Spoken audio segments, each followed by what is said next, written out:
Hello students, welcome back to you all SST classes of RDS group of school.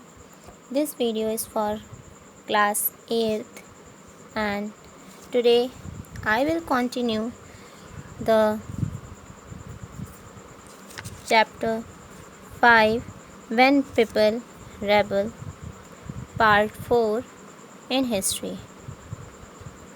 As you know about this chapter, how to spread rebellion in this country and how two religious warriors came together to wipe up and white people, and leaders and fighters from across the land joined the fight. And now next topic is the company fights back. So how to company fights back? Unnerved by the scale of the upheaval. Unnerved means discouraged or demoralized by the scale of upheaval. Upheaval means upset or trouble. तो discourage means जो upheaval means जो ट्रबलनेस थी और जो लोग upset थे bye discourage की वजह से बहुत ज़्यादा अपसेट थे जो ट्रबल में चल रहे थे. The company decided to repress the revolt with all its might. और कंपनी ने फिर इस रिवॉर्ड को रिप्रेस करने का डिसाइड किया. It brought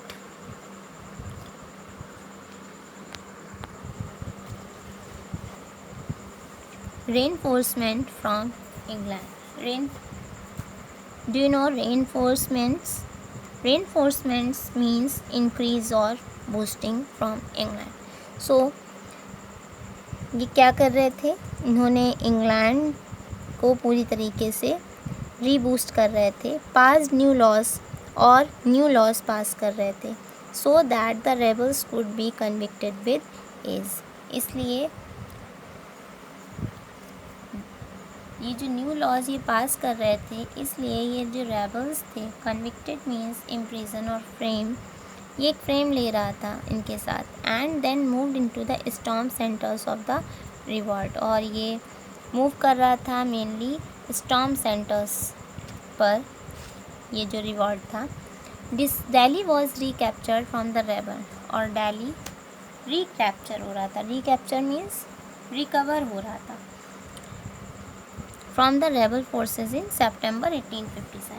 When 1857 in September, the last Mughal emperor Bahadur Shah Zafar was tried in court and sentenced to life imprisonment. और जो लास्ट मुग़ल एम्पर था लाइक बहादुर शाह ज़फ़र, वो कोशिश कर रहा था कोर्ट में and sentence to life imprisonment. और ये इसे इम्प्रिजनमेंट पे लाने के लिए रखा जा रहा था, मीन्स इम्प्रिजनमेंट किया जा रहा था. And he and his wife Begum Zeenat Mahal, वो और उसकी जो वाइफ थी जीनत महल, उसे प्रिजन रंगून में जो जेल थी, प्रिजन मीन्स जेल और लॉकअप, वहाँ उसे भेज दिया गया था. इन अक्टूबर 1858 व्हेन 1858 अक्टूबर को Bahadur Shah Zafar died in the Rangoon. Bahadur Shah Zafar Rangoon में मर गया, जेल में ही. इन नवंबर 1862 में बहादुर शाह ज़फ़र रंगून की जेल में मर गया. The recapture of Delhi, then really Delhi फिर से रिकवर हुई. However did not mean that the rebellion died down.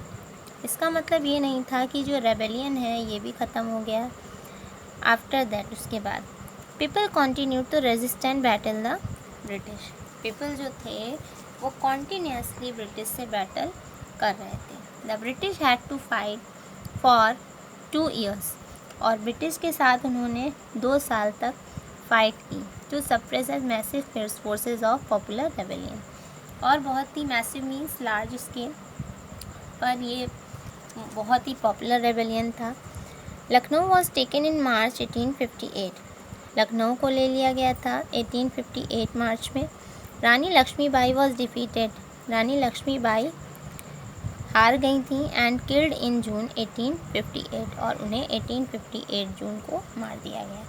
A similar fate awaited Rani Avantibai, और उसी सिमिलर फेट में अवेटेड थी Rani Avantibai, who after initial victory in Kheri, जिन्होंने खेड़ी में एक इसके बाद विक्ट्री पाई। Choose to embrace means accept और take up.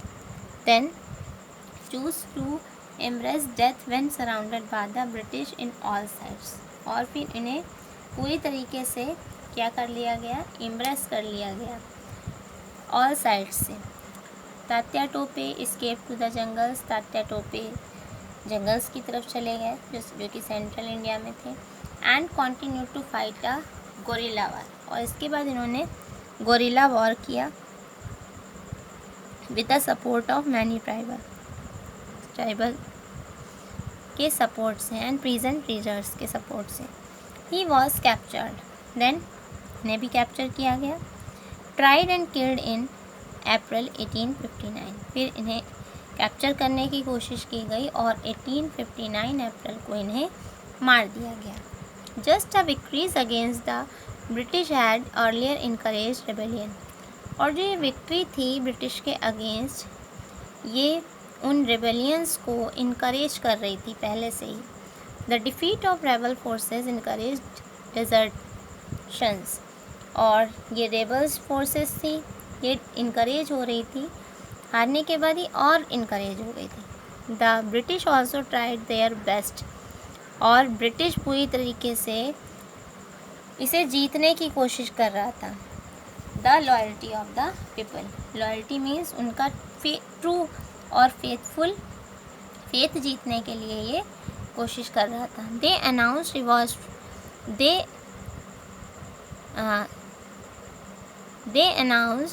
Rewards for loyal land holders, और इन्होंने अनाउंस कर दिया था कि जो ये लॉयल लैंड होल्डर्स हैं, loyal land holders would be allowed to continue to enjoy traditional right, और इन्होंने जो लॉयल लैंड होल्डर्स थे उन्हें ये अनाउंस किया कि इन लोगों को ये कॉन्टीन्यूसली ये ट्रेडिशनल राइट्स जो हैं उनके लिए अलाउ कर दिया over their lands. Those who had rebelled were told that, और जो भी रेबल्ड थे उन्होंने कहा था that if they submitted to the British and if they had not killed any white people, और उन्होंने कहा था यदि वो ब्रिटिश को सबमिट कर देंगे और वो वाइट पीपल को नहीं मारेंगे, then they would remain safe and their rights and claims to land would not be denied, तो उन्हें पूरी तरीके से सेफ रखा जाएगा और उनके जो भी राइट्स हैं और जो भी क्लेम्स हैं लैंड को लेकर के उसे डिनाई नहीं किया जाएगा।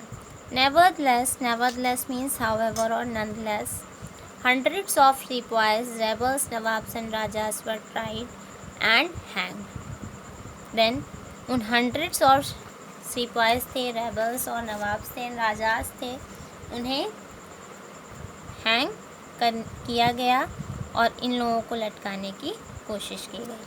After math means after effects और फॉल आउट। देन इसके बाद क्या हुआ, ये जो सारे इफ़ेक्ट्स पड़े, the British had regained control of the country, और ब्रिटिश ने फिर से इस कंट्री पर अपना कंट्रोल कर लिया। व्हेन एंड ऑफ 1859 के एंड में किया। But they could not carry on ruling, लेकिन ये रूल जो था ये कैरी ऑन नहीं कर सके, लगातार इसे नहीं कर सके।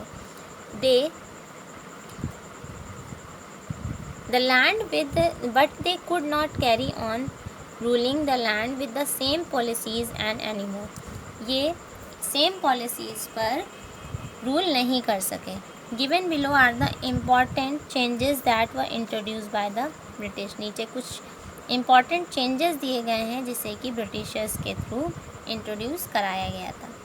The first is the British parliament passed a new act. British parliament ने 1858 में एक न्यू एक्ट पास किया था और transferred the powers to the East India Company to the British Crown in order to ensure a more responsible management of Indian affairs।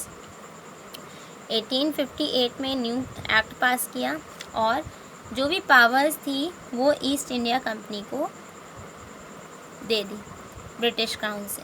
और इसके बाद ये रिस्पॉन्सिबल चीज़ें जो थी जो कि इंश्योर की गई कि मैनेजमेंट ऑफ इंडियन अफेयर्स के लिए वो ही रिस्पॉन्सिबल होगा। Member of the British cabinet, और जो ब्रिटिश कैबिनेट का मेंबर था was appointed secretary of the state of India. उसे secretary of the state of India में अपॉइंट कर दिया गया था। And made responsible for all matters, और सारे मैटर्स पर वही रिस्पॉन्सिबल बनाया गया related to the governance of India, जो कि इंडिया की गवर्नेंस से रिलेट करती थी। He was given a council to advise him. इसके बाद उन्होंने उस काउंसिल को एडवाइस भी दी उनके लिए, कॉल्ड द इंडिया काउंसिल, जिसे कि इंडिया काउंसिल कहा गया।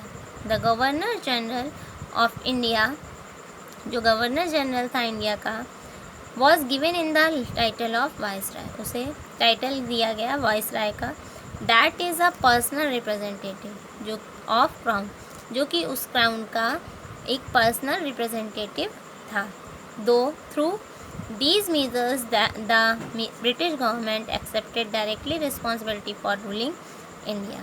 तो इन मेजर्स के थ्रू ब्रिटिश गवर्नमेंट ने इस डायरेक्टली रिस्पॉन्सिबल को के लिए इंडिया को के लिए पर रूल करने के लिए एक्सेप्ट कर लिया था। Is that clear class? Now next point is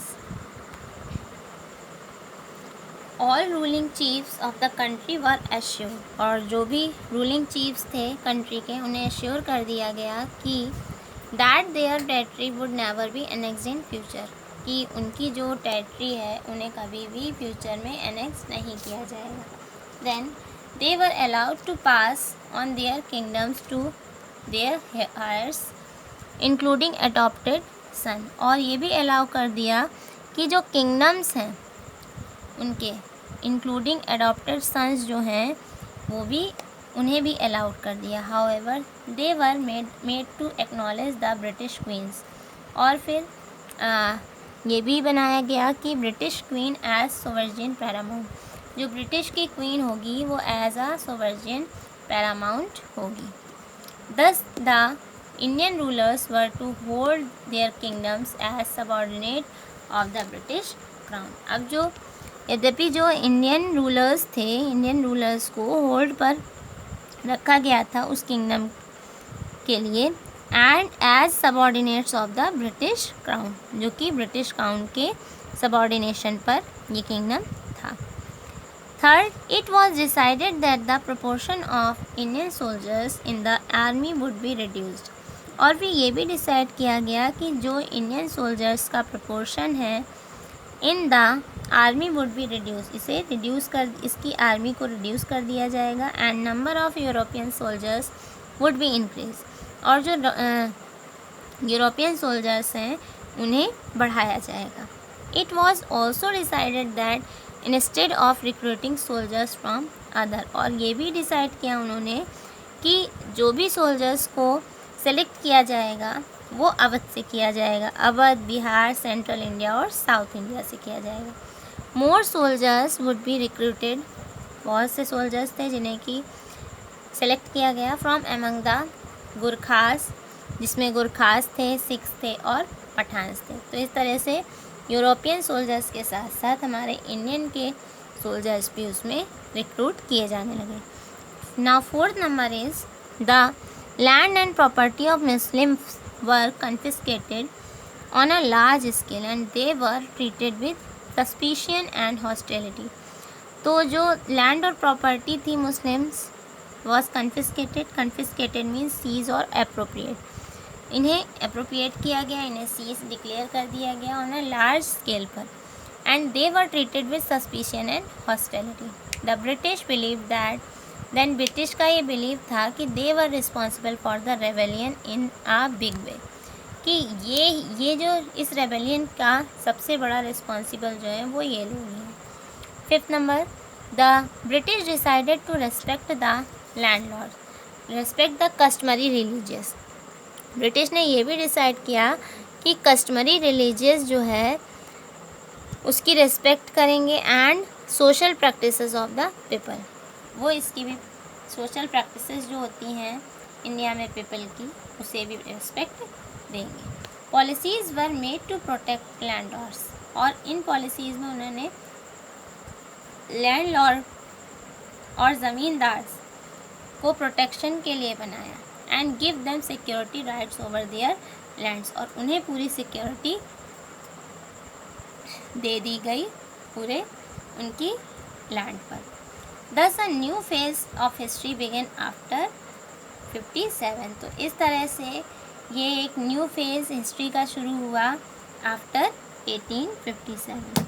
So I hope everybody has understood this chapter and watch video carefully. Now thank you and have a nice day class.